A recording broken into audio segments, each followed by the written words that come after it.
Let me begin by inviting you to listen to the psalm singing in Back Free Church on the Isle of Lewis.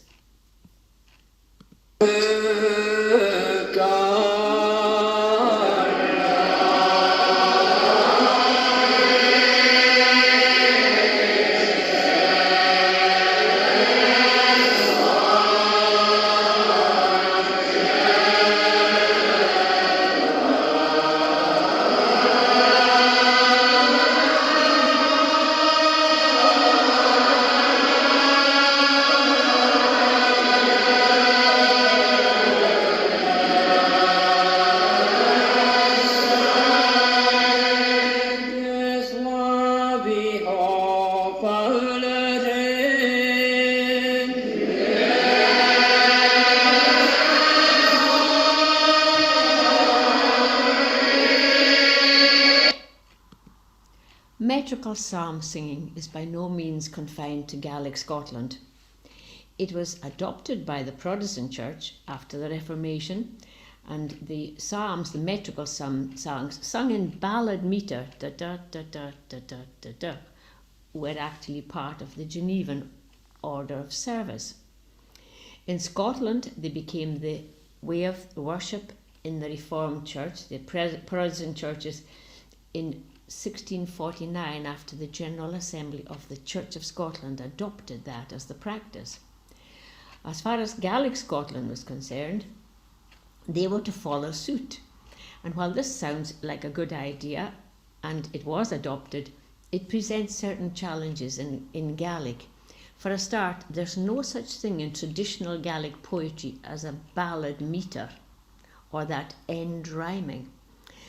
The style of traditional poetry and song at the time was generally assonance, the vowel in the middle of the line. And so that metre for a song was going to be very, very new. Also, not many people read at that time.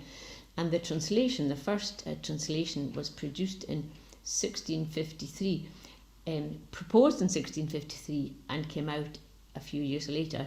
And actually, the first 50 psalms were translated by the Reverend Robert Kirk, whom many folklorists will know as the man who saw the fairies. He wrote his treatise on elves, fauns and fairies in 1692. That's possibly why they don't mention him a lot in the Church of Scotland. You don't hear him mentioned from the pulpit. Perhaps there's some kind of an embarrassment there. But the psalm now in Gaelic Scotland, the Gaelic psalm, is really confined to two branches of the Presbyterian Church, the Free Church of Scotland and the Free Presbyterian.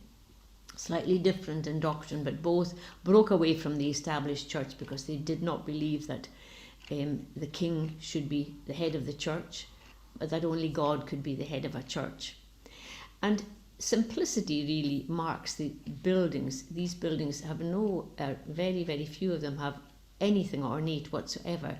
No stained glass windows, very simple pulpit for most of them, unless they've taken over from another church. So that just gives you a little glimpse inside the church. The adopted Psalter, the Scottish Psalter, now appears as a split page Psalter. You can, as the metre is the same, you can actually turn the pages over, and one part of the book is the tunes, the top part, and then the bottom is the words, and you can mix and match, as it were, although there are favourites especially among the Gaelic singers. But in the Gaelic church, you notice that only one man had a psalter. He was the precentor, and he will have in front of him the tunes written in solfa notation. The one that we're going to listen to next is Kilmarnock. Do mi sol lar so mi re do lar so do re mi re sol lar so do mi lar so do re mi re do. That'll be quite familiar to anybody who's listened to the metrical psalm in any language. The tunes sung in Gaelic Scotland are not by any means all Scottish. They're not, very few of them are actually in Gaelic origin, and many of them are European. They're pan-European indeed, and they come from many, many psalters or books of hymns even, although the words are all taken from the metrical versions of the Psalms of David. The striking quality about the Gaelic congregational singing is, well, first of all, there is no 4-part harmony, so you can forget about this. And in fact, there was no part harmony in general singing, as it were, but there's a lot of ornament. And what I sang to you there was absolutely the basic tune, which you would hear, say, in the Church of Scotland, sung in English.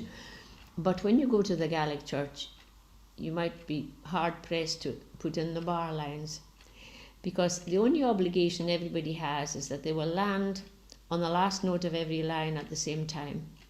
But the ornament of the line can be absolutely freestyle, and each individual will have their own style of ornamenting, which is what creates these waves of sound so characteristic of Gaelic psalm singing.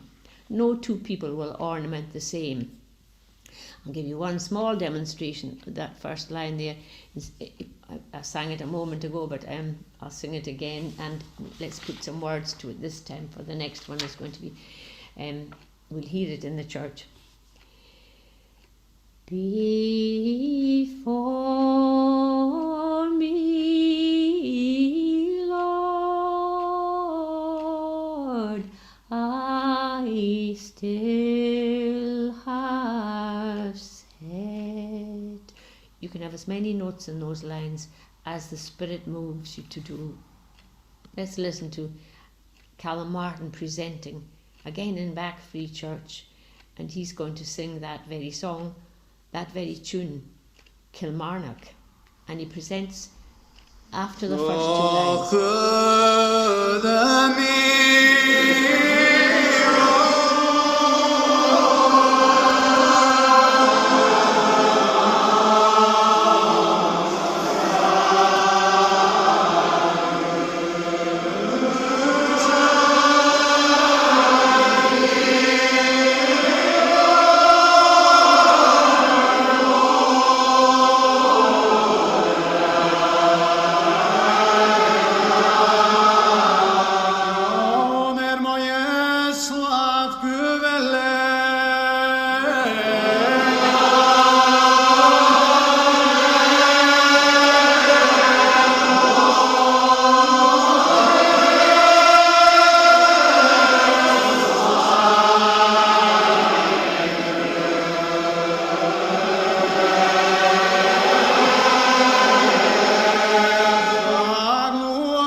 And so on. I realised that I actually have two versions of Callum presenting that psalm, a different psalm in fact, but you'll probably realise this is what you heard.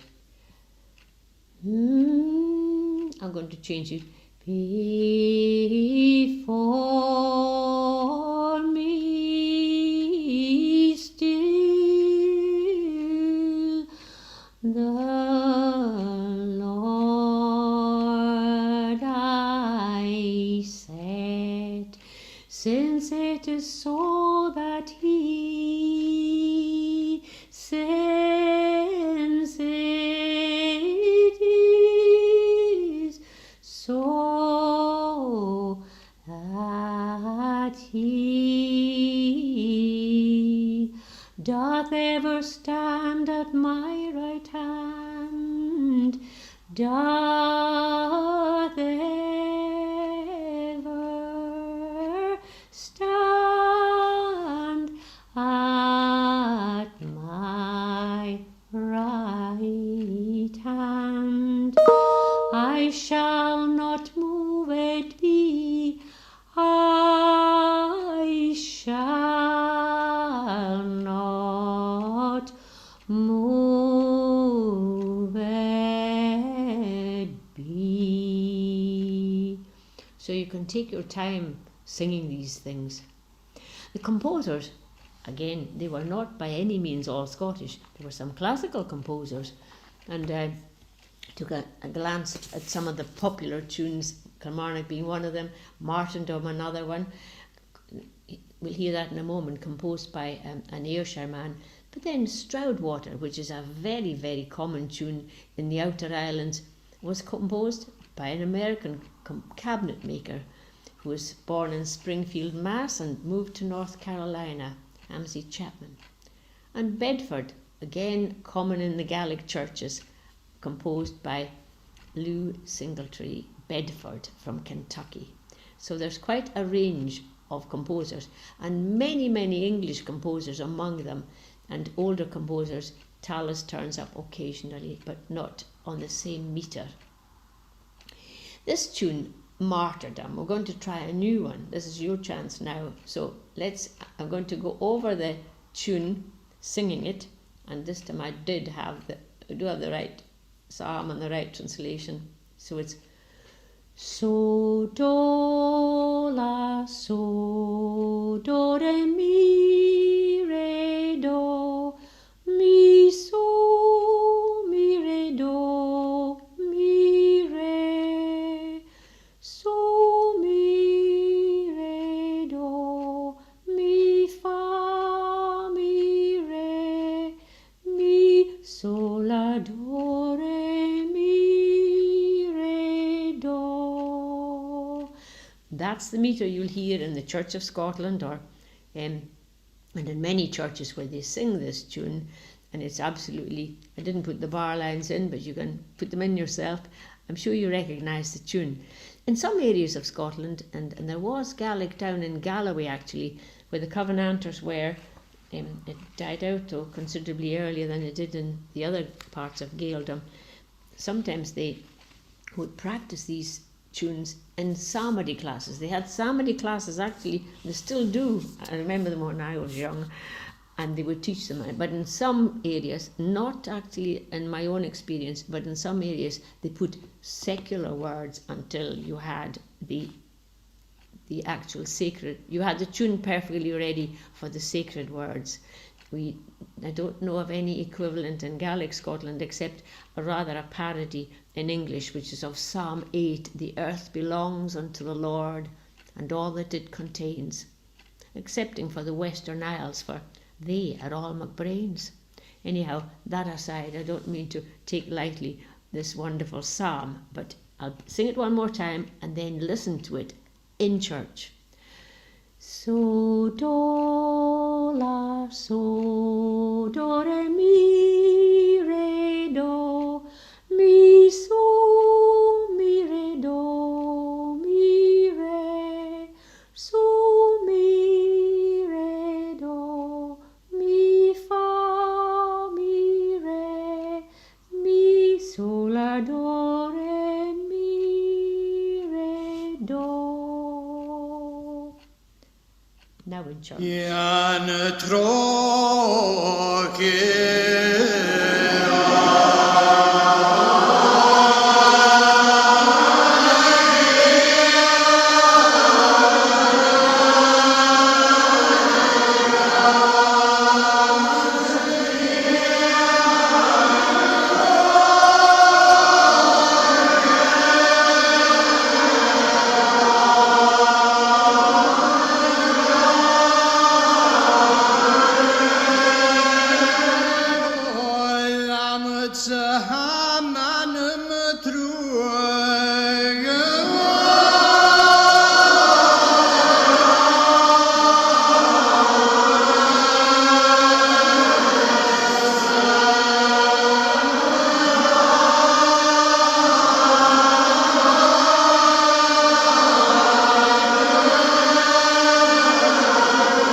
now that you can understand why you get those waves of sound.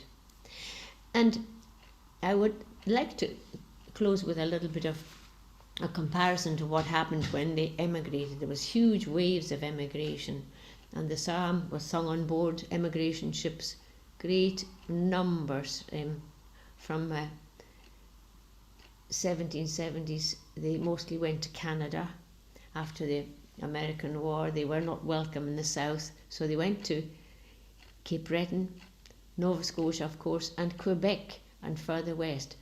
And in 1976, I recorded Gaelic Psalm Singing by native-born Quebecers. As it happened, the minister they had was from the island of St. Kilda.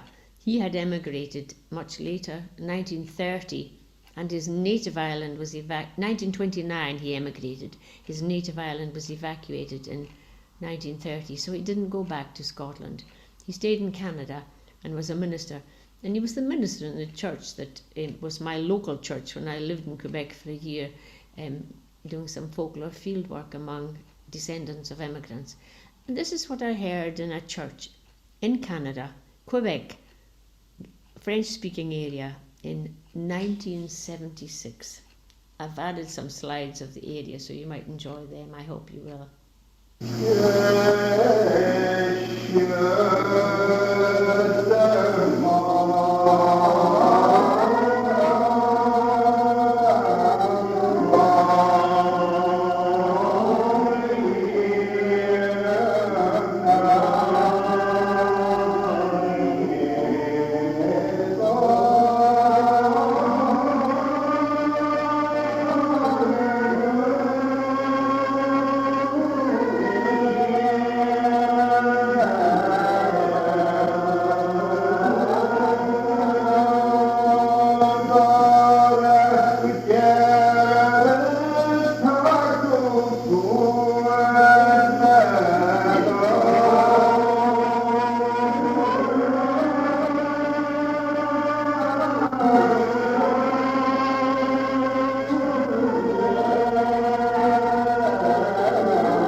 Stornoway Muzakai, Stornoway Isle of Lewis, Stornoway, Quebec. That year there were no English speakers, never mind Gaelic speakers, left in Stornoway. But the village, about a few miles away, had this service. I'm going to stop screen sharing and hope that'll give you some insight into how the psalms operate and where they reached and actually how long they endured. And I maybe should end by saying that the last native-born Gaelic speaker of that area died just this year, January. So that lasted a long time, from the 1840s and 50s to 2021. Such is the strength of tradition. Thank you.